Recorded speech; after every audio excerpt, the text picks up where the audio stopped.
Hi viewers, welcome to my channel. ఈ రోజు మనం చూసుకుంటే మెయిన్ గా ఏదైతే వైఎస్ఆర్సీపీ పార్టీ ఓడిపోయి ఈ రోజు 11 స్థానాలకు పడిపోయిందో, ఈ రోజు ఆ 11 స్థానాలు కూడా నిలబడే అవకాశం లేదు. పార్టీలో ఒక్కొక్కరు కింద రాజీనామాలు అయితే చేసుకుంటున్నారు.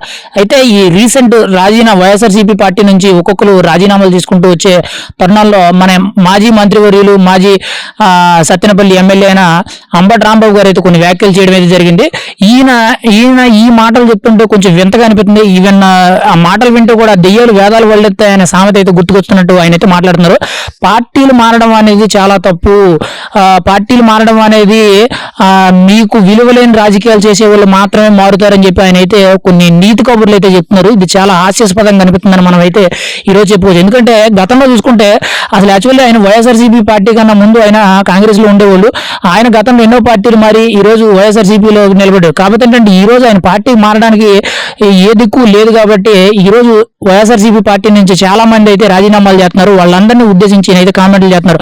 గతంలో చూసుకుంటే ఈ 2024 ఎలక్షన్స్ ఏదైతే ఉందో ఆ పార్టీ ఓడిపోయిన కానీ అంటే వైఎస్ఆర్సీపీ పార్టీ ఓడిపోయిన కాడి నుంచి చూసుకుంటే ఎంతో మంది ఎమ్మెల్సీలు కానీ, కార్పొరేటర్లు కానీ, లేకపోతే మేయర్లు కానీ, మెయిన్ ఎమ్మెల్యే అభ్యర్థులు కానీ, లేకపోతే రాజ్యసభ ఎంపీలు కానీ, లేకపోతే ఈవెన్ కొన్ని నామినేటెడ్ పోస్టులు ఉన్న వాళ్ళే కానీ, లేకపోతే జిల్లా అధికార స్థాయిలో ఉన్న వాళ్ళే కానీ, ఎవరైనా కానీ వైఎస్ఆర్సీపీ పార్టీలో ఉండడానికి ఎవరు కూడా ఇష్టపడతలేదు. రోజు రోజుకి కూడా వైఎస్ఆర్సీపీ పార్టీ నుంచి ప్రతి నెలలో చూసుకున్న యావరేజ్ కనీసం 4-5 అయినా రాజీనామాలు చేస్తున్నారు.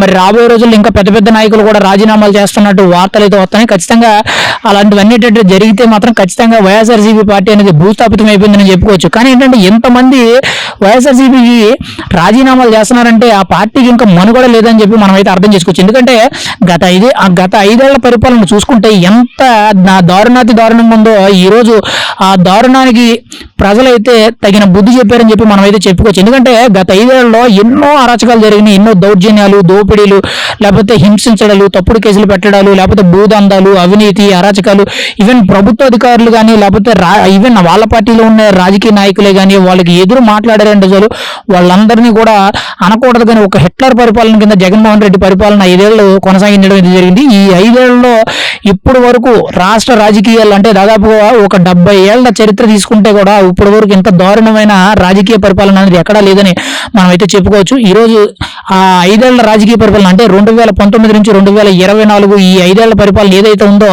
అదొక మరో చరిత్ర కింద మిగిలిపోయింది. ఇంకెప్పుడు కూడా వైఎస్ఆర్సీపీ మళ్ళీ అధికారంలోకి రానివ్వమనేటట్టయితే ప్రజలైతే తిప్పికొట్టి కొంచెం తీవ్రమైన మరి దారుణమైన ఫలితాలు ఇవ్వడం అయితే జరిగింది. దానిలో భాగంగానే చూసుకుంటే మెయిన్ గా ఈ రాష్ట్ర రాజకీయాల్లో ఈ వైఎస్ఆర్సీపీ పార్టీ ఏదైతే ఉందో దానికి ఇంకా పూర్తిగా మనుగడ పోయిందని చెప్పుకోవచ్చు. ఆ మనుగడ పోయిన దాంట్లోనే భాగంగా చూసుకుంటే ఈ రోజు అంబటి రాంబాబు గారు కానీ ఇంకొకరే కానీ ఇలాగా ఏ పార్టీలోకి వెళ్ళడానికి ఆస్కారం లేదు. ఎందుకంటే గత 5 ఏళ్లలో వాళ్ళు ఎన్నో దారుణాలుగా ఎన్నో నోటుకొచ్చినట్టు వ్యాఖ్యలు చేయడం, వ్యక్తిగత దూషణలు కానీ, నోటుకొచ్చినట్టు మాట్లాడడం కానీ, లేకపోతే కొంతమందిని హింసించడం కానీ, కొంతమంది భూదందాలు చేయడం కానీ ఇవన్నీ కూడా ఉన్నాయి. వాటిల్లో భాగంగానే ఈ రోజు వాళ్ళకి కూటమిలో భాగమైన బీజేపీలో కానీ, లేకపోతే జనసేనలో కానీ, లేకపోతే మెయిన్ గా టీడీపీలో కానీ ఏ పార్టీలోకి వెళ్ళడానికి ఆస్కారం లేదు. మళ్ళీ ఒకవేళ ఏదైనా ఆస్కారం ఉంది అని అంటే అది పుట్టినిల్లు ఏదైతే ఉందంటే వైఎస్ఆర్సీపీకి పుట్టినిల్లు కింద ఏదైతే ఉందో కాంగ్రెస్ పార్టీ మళ్ళీ చుట్టూ తిరిగి ఆ పార్టీలోకి వెళ్ళారు. కానీ ఏంటంటే ఇక్కడ వైఎస్ఆర్సీపీ పార్టీ కన్నా కాంగ్రెస్ పార్టీ మరీ అసలు ఉనికి కోల్పోయింది. మొత్తానికి ఒక్క సీటు కూడా లేకుండా ఉనికి అయితే కోల్పోవడం అయితే జరిగింది. ఇంకా పార్టీలోకి వెళ్ళినా ప్రయోజనం ఉండదని చెప్పి వైఎస్ఆర్సీపీ నాయకులు అయితే కొంచెం డైనమాలో పడ్డారు.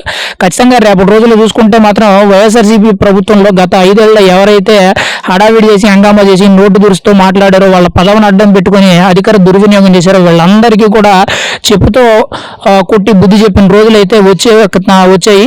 రాబోయే రోజుల్లో ఖచ్చితంగా వీళ్ళందరికీ కూడా రాజకీయ భవిష్యత్తు లేదనే చెప్పుకోవాలి. ఈవెన్ ఈ వ్యాఖ్యలు చేసిన అంబటి రాంబాబు గారు కానీ, లేకపోతే ఇంకా చాలా మంది ఉన్నారు. మెయిన్ గా పేరు నాని కానీ, కోడల్ నాని కానీ, లేకపోతే గుడివాడ అమర్నాథే కానీ, లేకపోతే అవంతి శ్రీనివాసే కానీ, ఇలా చూసుకుంటే వైఎస్ఆర్సీపీలో ఎంతో మంది నోటు దురుస్తూ మాట్లాడారు. ఎలక్షన్ అయిన తర్వాత ఓడిపోయిన తర్వాత ఇప్పుడు వాళ్ళెవ్వరూ కూడా కనీసం మీడియా ముఖం కాదు కదా, కనీసం రోడ్డు బయటకు వచ్చి ముఖం చూపించుకోవాలన్నంత పరిస్థితి అయితే దిగజారిపోయారు. అయినా సిగ్గు లేకుండా ఈరోజు మళ్ళీ అంబటి రాంబాబు, మాజీ మంత్రి అయిన అంబటి రాంబాబు మళ్ళీ పార్టీ మారిపోవడం అనేది నీతి తక్కువ విషయం. నిజాయితీ పౌరులు అయితే అలా చేయరు, నిబద్ధత లేని చేస్తారు.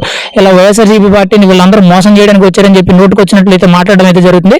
ఖచ్చితంగా రాబోయే రోజుల్లో చూసుకుంటే ఈయనకు కూడా రాజకీయ భవిష్యత్తు లేదు అని చెప్పి మనం అయితే చెప్పుకోవచ్చు. ఖచ్చితంగా ఈయనొక్కరికే కాదు వైఎస్ఆర్సీపీ పార్టీలో ఎంతమంది అయితే ఉన్నారో వాళ్ళందరికీ కూడా కూడా వాళ్ళ రాజకీయ భవిష్యత్తు అనేది సమాప్తం అయిపోయిందని మనం అయితే చెప్పుకోవచ్చు. ఇంకా ఈవెన్ పార్టీ కూడా, ఎందుకంటే వైఎస్ఆర్సీపీ పార్టీ అనేది కాంగ్రెస్ లో విలీనం చేయడానికి అయితే ఆల్రెడీ పన్నాగాలు జరుగుతున్నట్టు అయితే తెలుస్తుంది. ఖచ్చితంగా అదే మాత్రం జరిగితే ప్రతి ఒక్కరు కూడా ఇంకా వీళ్ళ రాజకీయ భవిష్యత్తు అనేది పర్మనెంట్ గా భూస్థాపితం అయిపోయిందని మనం అయితే చెప్పుకోవచ్చు.